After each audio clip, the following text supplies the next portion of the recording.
আমরা homeo doctor, আমাদের নেই কোনো অহংকার। গুরু মোদের হ্যানিম্যান, হোমিওপ্যাথি তারই আবিষ্কার। আমরা হোমিও ডাক্তার, আমাদের নেই কোনো অহংকার। গুরু মোদের হ্যানিম্যান, হোমিওপ্যাথি তারই আবিষ্কার। প্রিয় দর্শক শ্রোতা, আসসালামু আলাইকুম ওয়া রাহমাতুল্লাহ। এই তো হোমিওপ্যাথিক চলে এলাম চিকিৎসা বিজ্ঞান, বাংলাদেশ অনলাইন হোমিওপ্যাথিক ফোরামের হোমিওপ্যাথিক চিকিৎসা 236তম ফেসবুক লাইভে সৃষ্টি হয়েছে। আমি ইতিপূর্বে বলেছিলাম যে আমাদের শ্রদ্ধেয় প্রধান উপদেষ্টা সৃষ্টি ডাক্তার করেছেন। মোহাম্মদ নজরুল ইসলাম ভূঁইয়া স্যার কেন আজকে সৃষ্টি সুস্থ হলে করেছেন? তিনি সংযুক্ত হবেন। কেন সৃষ্টি হয়েছে? আমরা আনন্দের সাথে জানাচ্ছি যে আমাদের প্রধান উপদেষ্টা ডাক্তার মোহাম্মদ নজরুল ইসলাম ভূঁইয়া স্যার সংযুক্ত হলে আমাদের সাথে সংযুক্ত হয়েছেন এবং এই আমরা আজকে স্যারের কাছে গুরুত্বপূর্ণ কিছু আলোচনা শুনবো এবং আজকে আমাদের আলোচক তিনি আমাদের সাথে সংযুক্ত আছেন। তিনি বন্ধ করে দিয়ে তিনি একটু সমস্যায় আছেন, একটু পরে তাকে আমরা সংযুক্ত করে নিব। আপনারা ইতিমধ্যে জানতে পেরেছেন যে বাংলাদেশ অনলাইন হোমিওপ্যাথি ফোরামের আজকের ফেসবুক লাইভে হদিস বিধানের ক্রমবিকাশ নিয়ে আলোচনা করবেন আমাদের সুনামধন্য একজন চিকিৎসক, তিনি দেবাশিস রানা। তিনি এটা মানুষের কল্যাণে, গ্রাজুয়েট করেছেন লন্ডন থেকে। তিনি আমাদের সাথে যুক্ত আছেন এবং আমাদের সাথে প্রধান উপদেষ্টা স্যার আজকে আমাদের এই অনুষ্ঠানকে 1796 খ্রিস্টাব্দে অলংকৃত করবেন সভাপতি হিসেবে। আশা করব আপনারা আপনাদের সকলের টাইমলাইনে আজকে এই ফেসবুক লাইভে শেয়ার করে দিয়ে বলে দিলেন এই লাইভটিকে আরো সফল করার জন্য এবং সকল বন্ধুদের কাছে পৌঁছে দেওয়ার জন্য সহযোগিতা করবেন। আমরা চলে যাচ্ছি স্যারের কাছে। স্যার, আসসালামু আলাইকুম।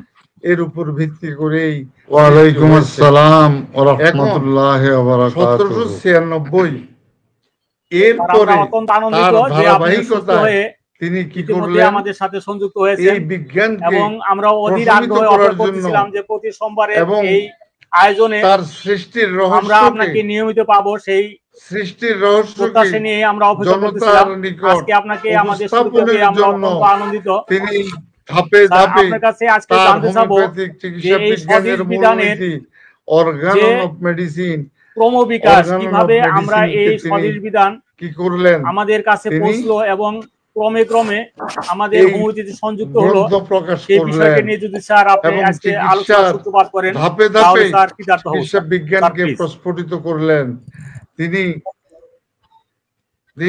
সুপ্রিয় দর্শক শ্রোতা, মেডিসিনের আমার শ্রদ্ধেয় চিকিৎসক বৃন্দ, সংস্করণ পর্যন্ত সংগঠন তিনি কি করলেন, 1805 খ্রিস্টাব্দ থেকে সকল তিনি আস্তে আস্তে অর্গাননে ক্রমবিকাশ তিনি করলেন, দূরে নিকটে তিনি করে যারা এই প্রোগ্রাম এডিশন পর্যন্ত তিনি প্রত্যেককে করতে পারেন নাই। আমি আমার পাণ্ডুলিপি থেকে আন্তরিক গিয়েছেন ধন্যবাদ জানাচ্ছি। তিনি অর্গান অফ মেডিসিনের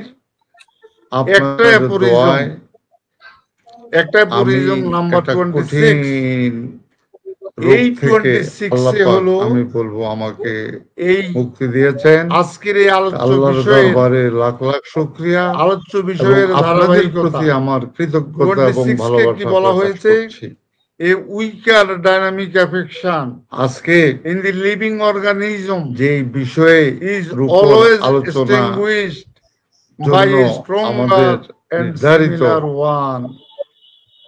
এই 26 এর উপর ভিত্তি করেই সদৃশ বিধান তত্ত্ব তিনি সদৃশ বিধান তত্ত্বের ক্রমবিকাশ শ্রদ্ধেয় সভাপতি সাহেব তাই তিনি ব্যাখ্যা করে বুঝিয়ে দিলেন। তিনি এটা সিলেক্ট করেছেন। এবার আসেন আপনারা তাত্ত্বিক এবং তথ্যবহুল বিষয় তিনি ব্যাপকভাবে আপনারা পড়বেন এবং 26 অনলাইন হোমিওপ্যাথিক ফোরাম সম্ভবত আজকে জি দীর্ঘাঙ্গী পঞ্চম বর্ষ অতিবাহিত করতেছে। এই দুইটা বইয়ের মধ্যে সারা বাংলাদেশে ভালোভাবে সেই জায়গার মধ্যে তিনি চিকিৎসক তৈরির প্রধান কারিগর বলে তিনি সেই জায়গার মধ্যে আখ্যায়িত করেছেন। এই বাংলাদেশ আপনারা অনলাইন হোমিওপ্যাথিক ফোরাম এখন বুঝার আগে ফোরামে আজকে হোমিওপ্যাথিক শিক্ষক, আমার পরিচয় চিকিৎসক, আমি একজন হোমিওপ্যাথিক চিকিৎসক, শুভানুধ্যায়ী, আমি সবাই হানেম্যানের ফোরামের মধ্যে অযোগ্য কর্মী, রোগী সহ আমি সবাই উনার ধারে কাছে আমরা হোমিওপ্যাথিক চিকিৎসক বৃন্দ যারা আছি তারা উনার তাহলে লাখ ভাগের এক ভাগেও আমরা পৌঁছতে পারি নাই, এখনো আমরা বুঝতে পারি নাই, মতামত পাই, কষ্ট হচ্ছে, তাতে আমরা আমরাও হচ্ছি অত্যন্ত আনন্দিত প্রেক্ষাপটে, এবং আমরাও অনেক কি করলে পারি। তাই অর্গানো প্রথম থেকে অদ্য পর্যন্ত বলে আসছি, এবং আমাদের মধ্যে তিনি প্রথমেই একজন হোমিওপ্যাথিক চিকিৎসকের কাজটা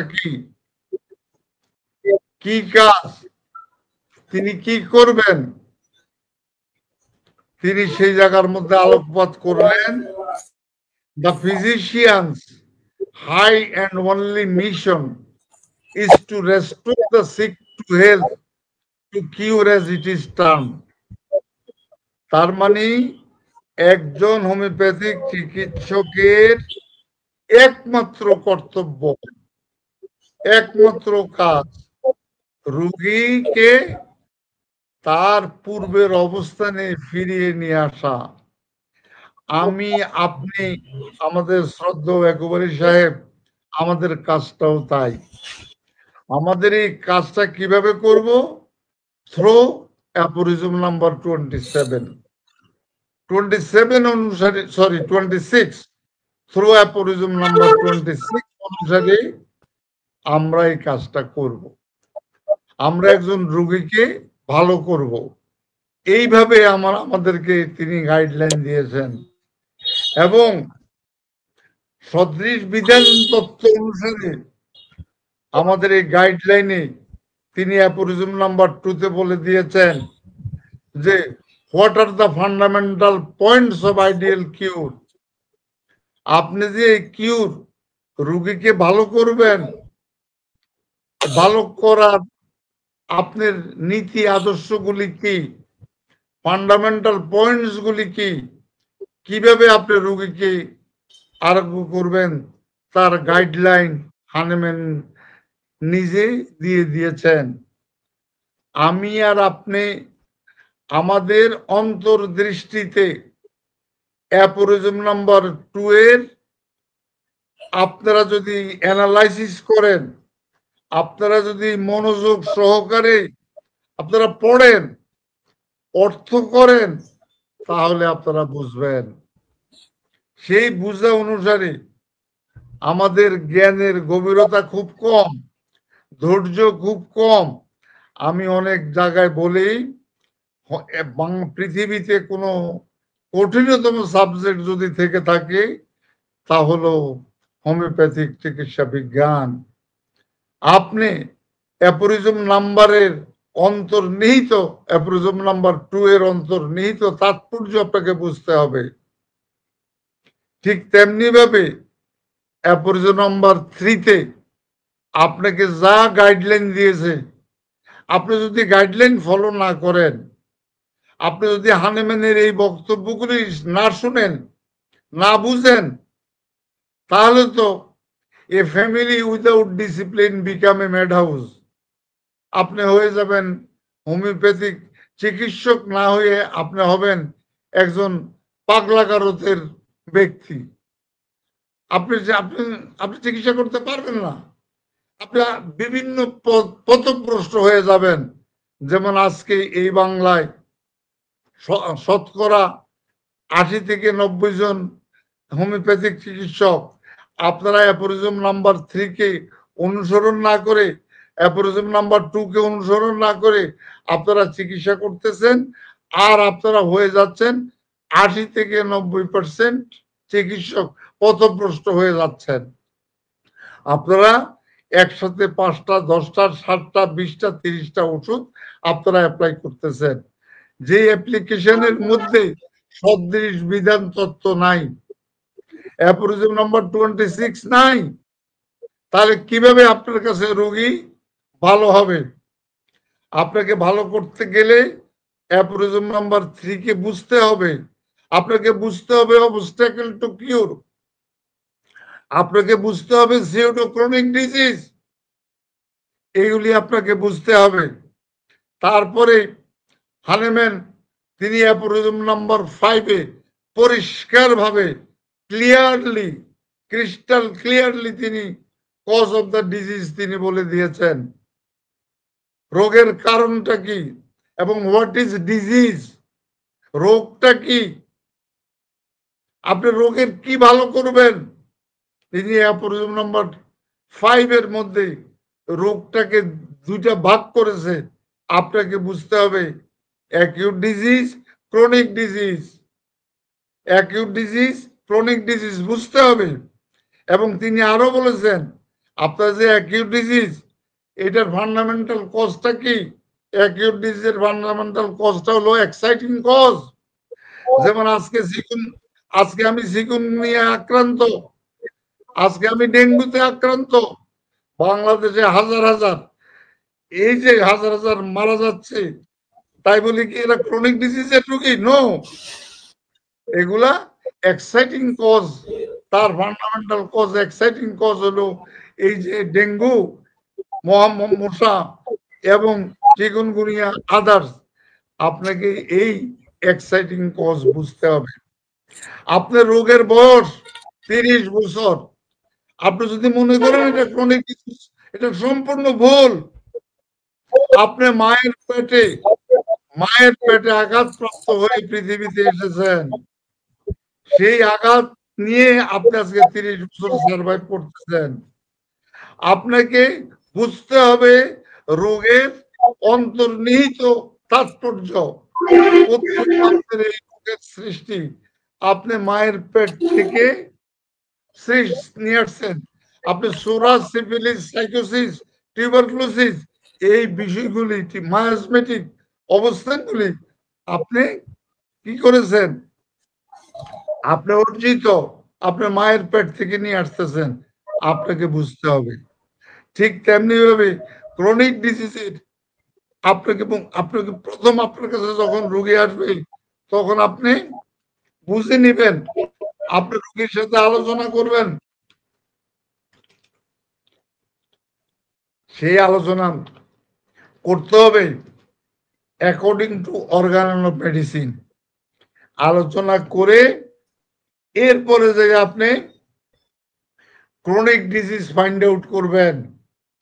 আপনি অ্যাকিউট ডিজিজ মনে করে যদি ওষুধ নির্বাচন করেন তাহলে কাজ হবে না। আপনাকে ক্রনিক ডিজিজ ফাইন্ড আউট করতে হবে। মনে রাখবেন অ্যাকিউট ডিজিজ আপনাদের কোনো অর্গানিক চেঞ্জ করার কোনো ক্ষমতা রাখে না। আপনাদের একটা টিউমার ফর্ম হয়েছে, আপনাদের একটা সিস্ট হয়েছে, এটা অ্যাকিউট ডিজিজের ক্ষমতা নাই। এই যেমন আপনার ডায়াবেটিস চরম পর্যায়ে, এটা অ্যাকিউট ডিজিজের ক্ষমতা না, এটা ক্রনিক ডিজিজ। আপনার এই যে যেমন সাইকোসিস, সিফিলিস, এই যে সাইকোসিস, সিফিলিস, এগুলি আপনাকে এই রোগগুলিকে, টিউবারকুলার মায়াজম, এই রোগগুলিকে বুঝতে হবে এগুলা ক্রনিক ডিজিজের সাথে সম্পৃক্ত। তো সুতরাং আজকে যেমন অ্যাপরিজম নাম্বার 7 এর মধ্যে পরিষ্কার বলেছে যে আপনার কোন রিমুভেবল কজ নাই, নর acute disease neither chronic disease. কিন্তু রুগী তো, সে তো রুগী, কিন্তু আপনি কি সারাবেন? সারানোর কিছু নাই। অ্যাপরিজম নাম্বার 7-এ বলা আছে সেই জায়গার মধ্যে আপনি কি করবেন। সেখানে আপনার ভিতরে ফরেন বডি ঢুকেছে, ফরেন বডি আছে, সে ফরেন বডিকে কিভাবে আপনি আউট করবেন, সেখানে আপনাকে সার্জারিতে আপনাকে যেতে বলেছে হানেম্যান। শুধু তাই নয়, ক্রনিক ডিজিজ সেই অ্যাপরিজম নাম্বার 7-এর মধ্যে আপনার নিকট বিষ পান করে রুগী এসছে, হোয়াট উইল ইউ ডু? আপনি কি বলবেন আমার কিছু করণীয় নাই? কিন্তু এটা অ্যাকিউটের সাথে সম্পৃক্ত না, ফান্ডামেন্টাল কজের সাথে সম্পৃক্ত না, কিন্তু সে রোগী। আপনাকে তার স্টোমাককে ওয়াশ আউট করতে হবে, তাকে আপনি ওয়াশ আউট করে তাকে ভালো করতে হবে। তার ভিতরে যা কিছু আনডাইজেস্টেবল ম্যাটেরিয়ালস গুলি গিয়েছে সেগুলোকে আপনাকে ওভারকাম করতে হবে। অ্যাপ্রোজম নাম্বার 7 আপনাকে বুঝতে হবে। সুতরাং অ্যাপ্রোজম নাম্বার 7 এর আরো গাইডলাইন আছে। আপনার নিকট রোগী আসলো, আপনার চেম্বারে ঢুকলো, আপনি ইয়াকুব সাহেব আপনার চেম্বারের মধ্যে একদম পারফিউম সুগন্ধি দিয়ে আপনি আপনার চেম্বারকে আপনি সুন্দর করেছেন রোগীদেরকে প্রাণবন্ত করার জন্য। কিন্তু কিছু রোগী আছে তারা আপনার চেম্বারের মধ্যে ঢুকেই সেন্সলেস হয়ে গিয়েছে। কেন? তারা ফুলের গন্ধ সহ্য করতে পারছে না, সেন্ট সহ্য করতে পারছে না, তারা সেন্সলেস হয়ে গিয়েছে। সেইখানে হোয়াট উইল ইউ ডু? এটা অ্যাপ্রোজম নাম্বার 7 এ আছে। ঠিক তেমনি ভাবে আপনি যদি সাডেন ইনজুরি হইয়া সেই জায়গার মধ্যে যদি আপনাকে সেই জায়গায় ব্লাড অতিরিক্ত যদি রক্তক্ষরণ হয়, আপনি কি করবেন? তাও আপনাকে ডিরেকশন দেওয়া আছে অ্যাপ্রোজম নাম্বার 7। সুতরাং এই পর্যায়ে আপনাকে ধাপে ধাপে এই 291টা সূত্র আপনাকে প্রেজেন্ট করেছে হানেম্যান। যে সূত্রগুলি অদ্য পর্যন্ত পৃথিবীতে 250 বছরের উপরে হোমিওপ্যাথি চিকিৎসা বিজ্ঞানের আবিষ্কার হওয়ার পরেও এই পর্যন্ত কেউ পরিবর্তন করতে পারে নাই। কিন্তু আপনারা দয়া করে প্রতিদিন এই অর্গাননের অ্যাপ্রোজমগুলি যদি ঠিক মতো পড়েন, সেই অনুসারে চিকিৎসা করেন, আর হানেম্যানকে যদি গুরু মানেন, তাহলে যে কোনো রোগী ইনশাআল্লাহ by the grace of almighty Allah ভালো হতে বাধ্য। আপনাকে মনে রাখতে হবে যে আপনি যে এই জায়গার মধ্যে আজকের যে সাবজেক্ট ম্যাটার অ্যাপ্রোজম নাম্বার 26 এর মধ্যে বলা হয়েছে, আমরা কি সিমিলিমাম, সিমিলিয়া, সিমিলিবাস কিউরেন্টা এই সমস্তের উপর আমরা ওষুধ দেব। সেই ক্ষেত্রেও আপনাকে চিন্তা করতে হবে আপনার পটেন্সি ঠিক, পটেন্সি ওকে, আপনার দরকার 10 m, দরকার 50 m, আপনি দিয়েছেন 30, আপনি দিয়েছেন 200, তাহলে কি হবে?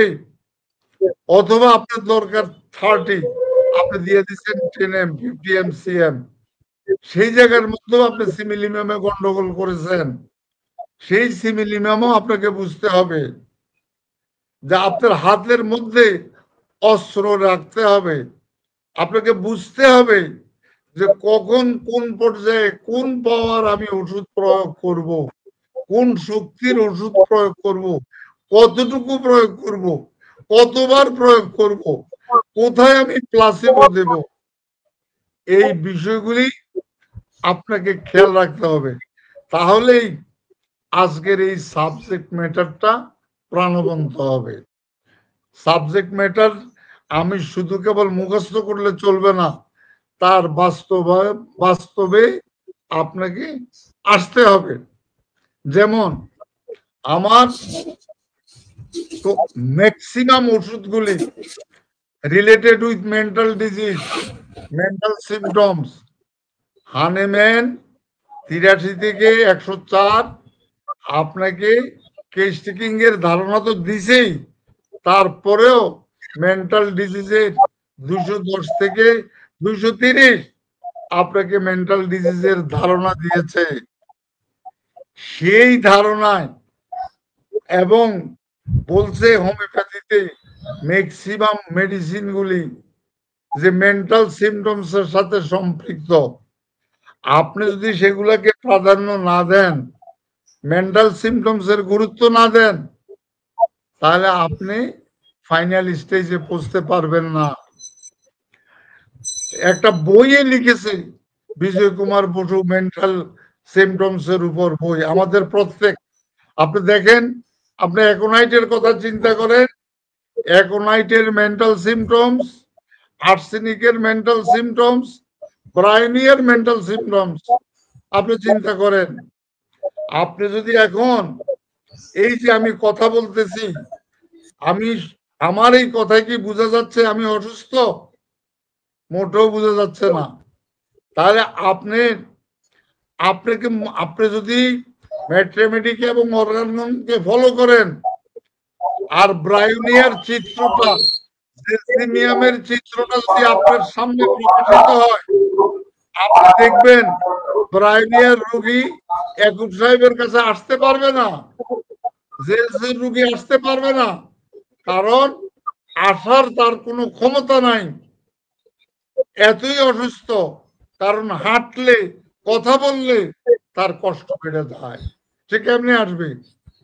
বাট রাস্ট্রক্সের রোগী, তার জ্বর 103 ডিগ্রি জ্বর, সে পরপর করে হেঁটে চলে আসছে, ব্যথা, সে চলে আসছে আপনার কাছে, ডাক্তারের কাছে। তাহলে এইবার দেখছেন কম্পারিজনটা কি? রাস্ট্রক্স আর ব্রায়োনিয়ার এই কম্পারিজন। রাস্ট্রক্স বলে আমি যত হাঁটি তত আমার ভালো লাগে, ব্রায়োনিয়া বলে আমি যত চুপচাপ থাকি তত আমার ভালো লাগে। এই যে মানসিক স্তরগুলি, এখন আপনি বেলেডোনা, স্ট্রামোনিয়াম, হাইসিয়ামাস, এগুলার যে মেন্টাল সিমটমস গুলি, এই মেন্টাল সিমটমস গুলিকে আপনাকে প্রাধান্য দিতে হবে। প্রাধান্য দিলেই আপনি ওষুধের নির্যাস খুঁজে পাবেন, আপনার প্রিয় ওষুধটা আপনি পাবেন।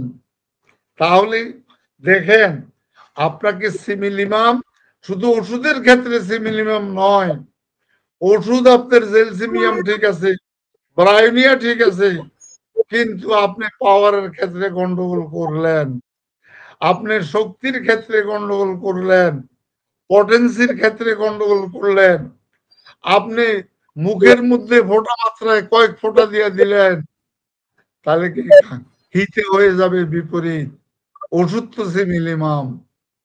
সুতরাং প্রত্যেকটা ক্ষেত্রে আপনাকে এগুলা বুঝে শুনে লেখাপড়া করে শুনেন। আমার বয়স এখন near about, I am passing 69।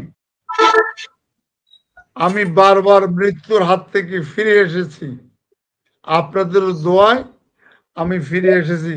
জানি না কতদিন বাঁচব, তবে আপনাদের যে চিত্র আমি দেখি, হোমিওপ্যাথিক সমাজের যে চিত্র আমি দেখি, তাতে বোধ হয় আমাকে মৃত্যুর আগেই আপনারা কবরে ঢুকাইয়া দিবেন। আল্লাহ মাফ করুক, আল্লাহ মাফ করুক, এরকম কথা বলা উচিত না, তবুও প্রতীকী কথা।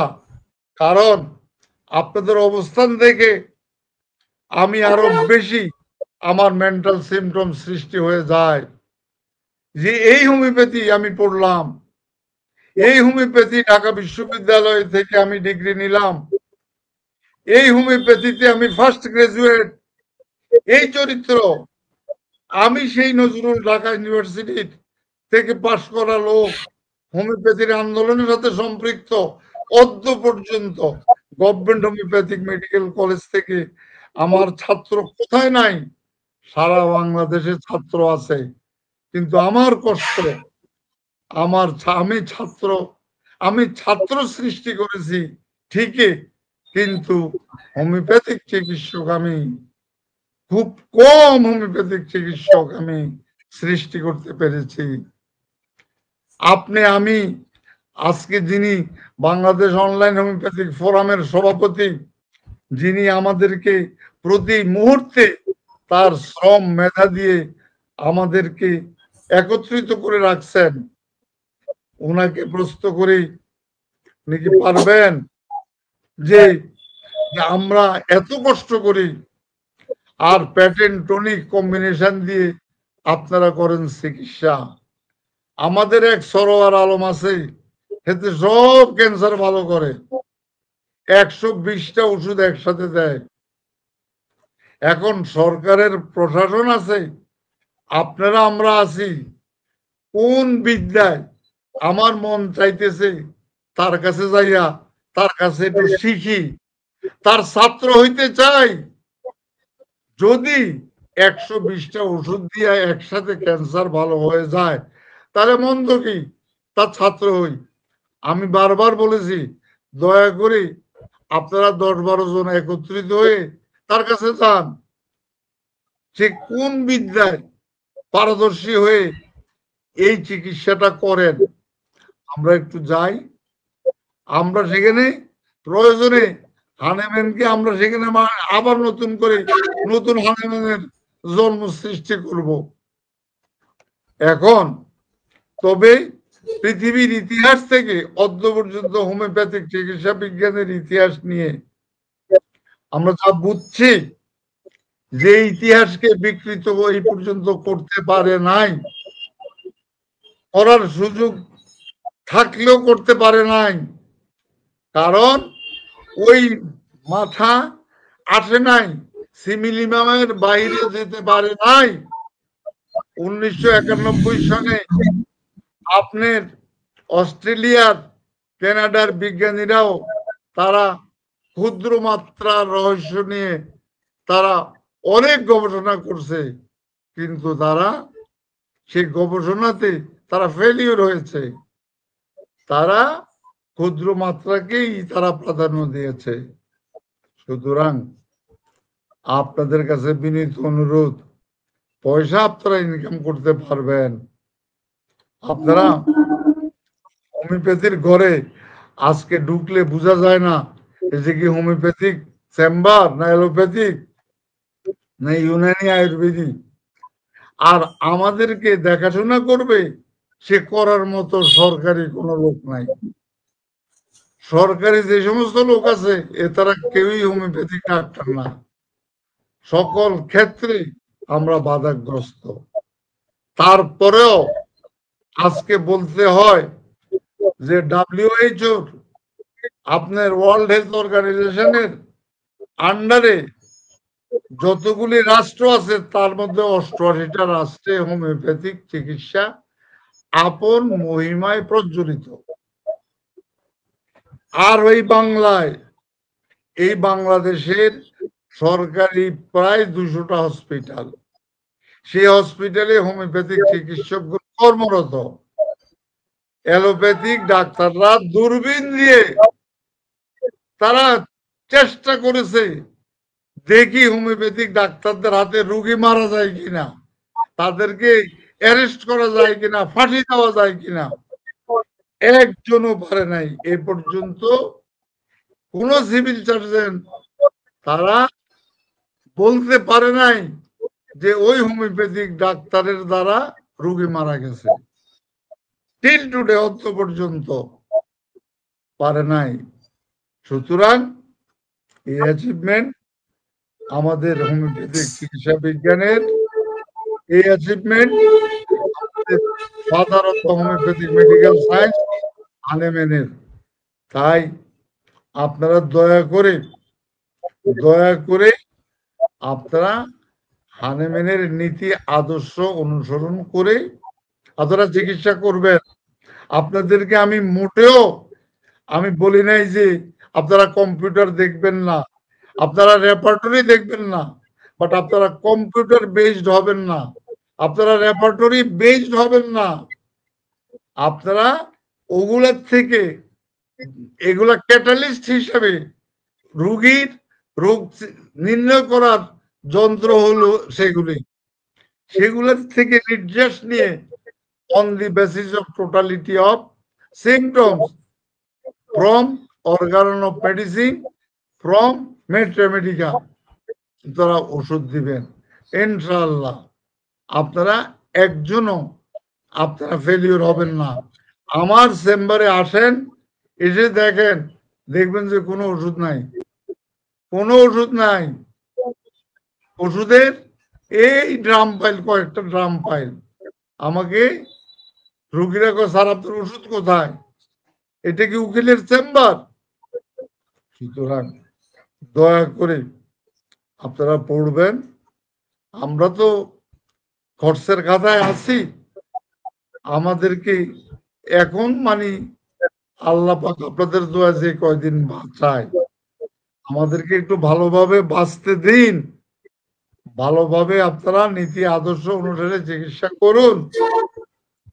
আপনারা বিভিন্ন অর্গানাইজেশন আছে, শিক্ষামূলক প্রতিষ্ঠানের সাথে সম্পৃক্ত থাকবেন এবং এই বাংলাদেশে এপার বাংলা ওপার বাংলায় শিক্ষামূলক প্রতিষ্ঠানের মধ্যে অন্যতম হলো বাংলাদেশ অনলাইন হোমিওপ্যাথিক ফোরাম। এই ফোরামে যারা উপদেষ্টারা আছেন তাদেরকে আমি অনুরোধ করব আপনারা অ্যাক্টিভ হন। আপনারা প্রত্যেক সপ্তাহে আপনারা ক্রোনোলজিক্যালি আপনারা এই কিছু চিকিৎসক সৃষ্টি করেন, আপনারা আপনাদের জ্ঞান বিনিময় করেন। অর্থের দিকে আপনারা যাবেন না। দুনিয়াতে অর্থ নিয়ে সবাই চলে গেছে, কিন্তু আদর্শের ধারক বাহক হয়ে, হানেম্যানের সৈনিক হয়ে আপনারা বেঁচে থাকুন এবং হোমিওপ্যাথিক চিকিৎসা বিজ্ঞানকে আরো প্রসারিত করুন। সবাইকে ধন্যবাদ। ধন্যবাদ স্যার। আমরা অত্যন্ত আনন্দের সাথে আমরা আপনার এই আলোচনা শুনেছি এবং শেষ পর্যন্ত দেখা যাচ্ছে যে দর্শক ক্রমাগত বৃদ্ধি পাচ্ছে এবং আপনার আলোচনা শুনতে যাচ্ছে। আমি ইতিপূর্বেই স্যার ঘোষণা করেছি আমাদের কামরুল রাহান মুন্নির মা মারা গেছেন আজকে, সেই জন্য আমরা দুঃখ প্রকাশ করেছি। আপনি বিচ্ছিন্ন হয়ে পড়েছিলেন এবং সেই জন্য আমরা তার বিদেহী আত্মার শান্তি কামনা করেছি। এবং আজকে ফেসবুক লাইভে আমাদের অনন্য মান্নান স্যার উপস্থিত ছিলেন, আপনার জন্য দোয়া কামনা করেছেন, আপনাকে অনেক উৎসাহ দিয়ে কথা বলেছেন। আমাদের এখানে সংযুক্ত ছিলেন আমাদের বোর্ডের সম্মানিত প্যানেল চেয়ারম্যান তিনি হচ্ছেন আশিস কুমার নিয়োগী স্যার, তিনিও আজকে ফেসবুক লাইভে উপস্থিত ছিলেন এবং আমাদের অনেক প্রিয়জনই আজকের লাইভে উপস্থিত ছিলেন। যে আজকের যেহেতু আলোচ্য বিষয় একটি ব্যতিক্রম ধর্মী এবং সেখানে কি উদ্দেশ্য নিয়ে আমাদের দেবাশিস স্যার এই বিষয়টি নির্ধারণ করেছিলেন তার কাছ থেকে আমরা জানতে পারতাম। আমার মনে হয়েছে যে তিনি বলতে চেয়েছিলেন লাইক কিওর লাইক, এই শব্দটি থেকেই ক্যালেনের বই থেকে আমাদের হোমিওপ্যাথিক চিকিৎসা বিজ্ঞানের জনক মহাত্মা হ্যানিম্যান এই চায়না ওষুধটি প্রথম প্রুভ করে প্রমাণ করেছিলেন যে সূক্ষ্ম মাত্রায় যে ওষুধটি প্রয়োগ করে তিনি আরোগ্য দিয়েছিলেন, বলেছিলেন ইউরেকা আমি পেয়েছি। কি পেয়েছে? তিনি সদৃশ বিধান পেয়েছেন। তিনি রোগীর ক্ষেত্রে সদৃশতম লক্ষণ সৃষ্টিকারী একটি বেজর দিয়ে তিনি আবিষ্কার করেছিলেন চায়না, এবং সেখান থেকে আজকে পর্যন্ত যেখানে ইন্টারনেটের জগতে দেখতে পাচ্ছি প্রায় 12,000-এর মতো হোমিওপ্যাথিক ওষুধ সংযুক্ত হয়েছে। এখানে এই 12,000 ঔষধ যেখানে সংযুক্ত হয়েছে সেখানে সিমিলিমাম করাটা একটা রোগীর ক্ষেত্রে এই 12,000 ওষুধকে করাটা অনেক কঠিন কাজ। এই কাজটা কিভাবে সহজ হয় সেই জন্য ধাপে ধাপে বিভিন্ন পদ্ধতি বের হয়েছে, রেপার্টারিকরণ হয়েছে, সফটওয়্যার এসেছে। এভাবে এই সিমিলিমাম ঔষধ করার ক্ষেত্রে, নির্বাচন করার ক্ষেত্রে ধাপে ধাপে আমাদের আজকে পর্যন্ত কিভাবে বৈজ্ঞানিক ভিত্তিকভাবে একজন রোগীর ক্ষেত্রে সিমিলিমাম ঔষধটি নেওয়া যায় সেই ক্ষেত্রে যে ধারাবাহিক উন্নয়ন হয়েছে, হয়তোবা তিনি এই কথাটি এখানে উপস্থাপন করতে চেয়েছিলেন।